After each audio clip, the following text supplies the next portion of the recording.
সকলোৱে ভালনে? গৰম দিনকেইটা আপোনালোকে বাৰু কেনেধৰণে পঠিয়ালে? মই কিন্তু গৰম বন্ধ দিনটো পাই পেলাই অকণমান সুবিধা হ'ল, কাৰণ মুমুকনৰ স্কুল বন্ধ হোৱাৰ লগে লগে মই যিটো অনলাইন কামত জড়িত হৈ আছিলোঁ সেই কামটোত অকণমান বেছিকৈ সময় দিবলৈ পাৰিলোঁ। অনলাইন কামটোৰ পৰা মই এমাহত কিমান টকা পালোঁ, কি কামত লগাইছোঁ, কামটো দেখাই দিলে আপোনালোকে যিহেতু অনুমান কৰিব পাৰিব যে মই কিমান টকা ইনকাম কৰিব পাৰিলোঁ। মই যিখিনি পাইছোঁ, যিখিনি শিকিছোঁ, যিখিনি বুজিছোঁ, সেইখিনি যিহেতু আপোনালোকক জনাবলৈ চেষ্টা কৰোঁ। ফেচবুকৰ বিষয়ে মই যিমানখিনি জানো আটাইখিনি ইতিমধ্যে আপোনালোকক জনাই আহিছোঁ, আৰু এই অনলাইনটিৰ বিষয়ে মই আপোনালোকক ইতিমধ্যে জনাই আহিছোঁ। অনলাইনটি যিহেতু প্ৰতিষ্ঠা 18 চনতেই হোৱা, কিন্তু ইমান হয়তো সকলোৱে জনা নাছিলে, কিন্তু এতিয়া ইমানেই বেছি হৈ গৈছে যে তেওঁলোকে এটা সীমিতহে চিট যিহেতু আসন ৰাখিছে, আৰু যদিহে আপোনালোকে এতিয়াও তেওঁলোকৰ লগত যোগাযোগ কৰা নাই, অতি সোনকালে কৰি ল'ব, যিহেতু আসনৰ এটা সীমা বান্ধি দিছে।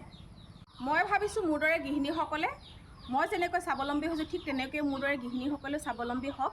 কেৱল মই বুলিয়ে নহয়, অসমৰ হাজাৰ হাজাৰ মহিলা ইতিমধ্যে সেই প্ৰতিষ্ঠানটিৰ সৈতে জড়িত হৈ স্বাৱলম্বী হৈছে। প্ৰতিষ্ঠানৰ সৈতে কাম কৰি মই স্বাৱলম্বী হ'লোঁ বুলি কৈছোঁ।